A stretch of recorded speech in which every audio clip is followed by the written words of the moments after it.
Hey Daniel, what's up? This is Josh. Just putting together a quick video here on some things that I found. Right, some of these advice pieces you can do now. To see whether or not that helps your situation. We can talk more in depth about like more strategies moving forward. But yeah, I typed in financial planner Los Angeles, California, and you've got these top three here who are in the local service ads. This is what I was talking about yesterday, the local service ads. This is something you want to get into, let me know. You pay per lead, so anytime somebody calls, you pay Google, right, for that lead. This, with my clients that I've worked with so far, has been a great way to generate leads. You just have to follow up with them, and you have to make sure that you document using Google's CRM, whether or not a lead was good or whether or not a lead was bad, right? And so this is your Google Map Pack here. I did some digging in the Map Pack, and it is really strange, like that, if you, it starts you out here that you don't, they don't even give you a red dot here, right? And so I did some more digging in this area here, and I couldn't find you either, right? And so part of this could be related to, like, you don't have enough citations built out. Citations are like a directory on the internet that says this is where your office is located, right? And this is the address and the phone number, et cetera, right? And so some things that I would suggest to do right now as well, you don't have a H1 tag for your home page. And so when I look at well, yeah, I even searched your address, and it doesn't even show you as somebody who's at this address, right? You're not even listed as being at this address.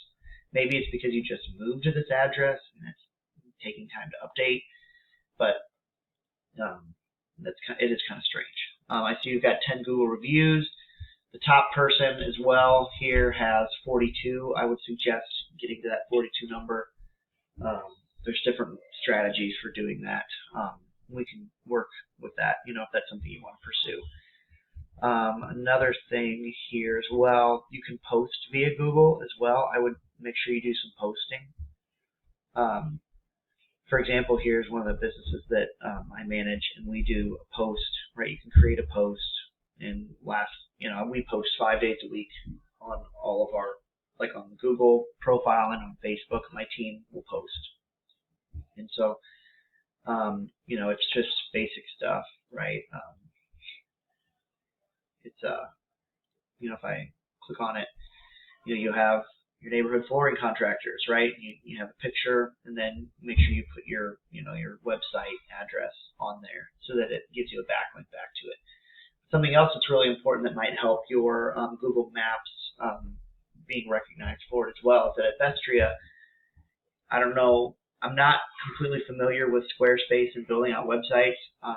If I were to take over and manage something like this, I would suggest a rebuild using WordPress so that we can get it dialed in with the right plugins.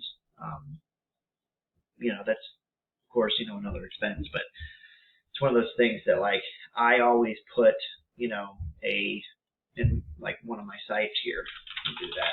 Naturally, it's home repair, since I was using that as an example. In the footer, first of all, like, the header needs to follow the page down.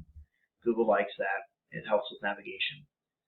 But in the footer, right, I always put a big map of my location in my service area with it. This is an embed, right? And it embeds the map from here. So how you get that embed is you go to your Google business page here where you manage it, and you view it on Maps,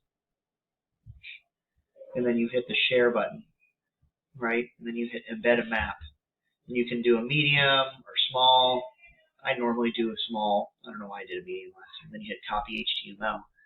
And then, like I said, I don't know how Squarespace works, but you would then, embed that at the bottom. So a big map is embedded with Google's HTML code that points your website to your Google business Maps location, right? That's an example of an SEO function or a strategy, or that's one different way. That's one way to get backlinks to the right places so that Google can crawl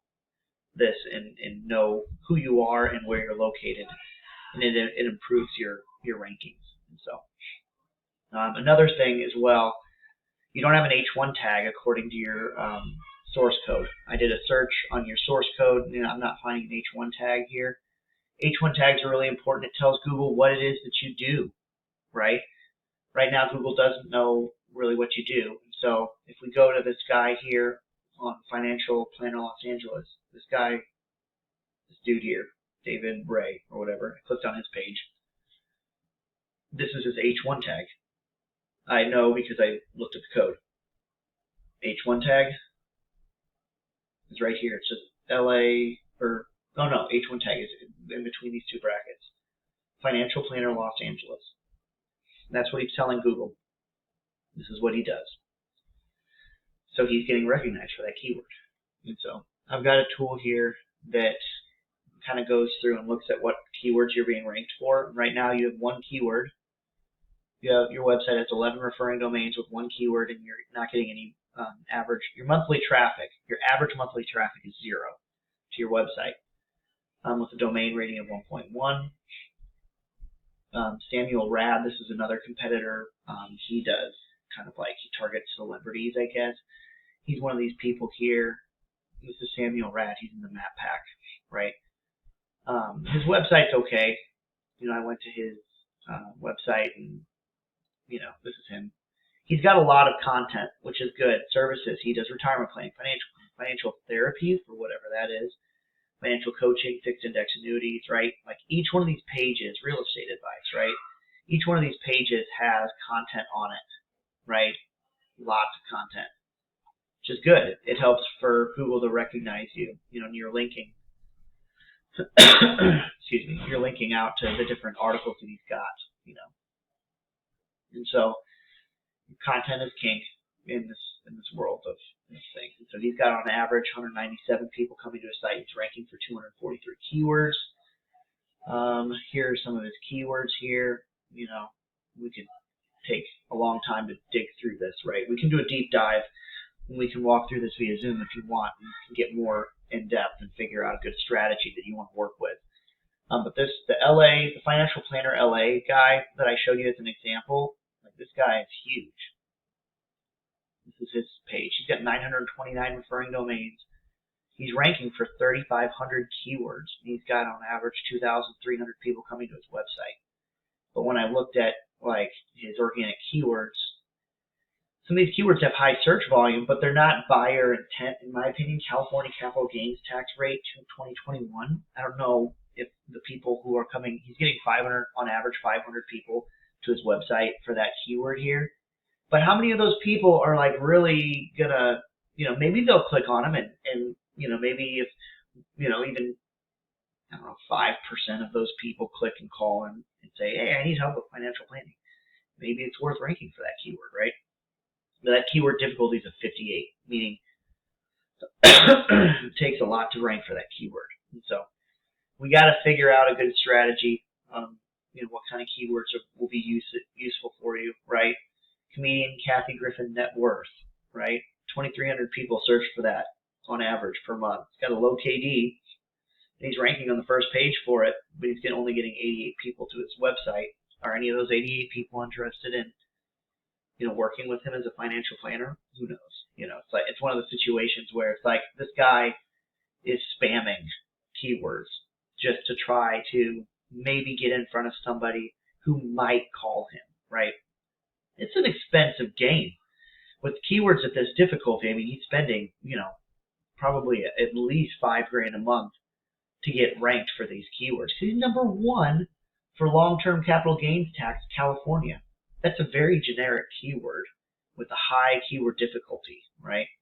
So it's one of those things where it's like we got to figure out what's going to be, a good use of funds, right? Good use of marketing budget. So let me know if you want to chat more. This is just kind of an overview of it.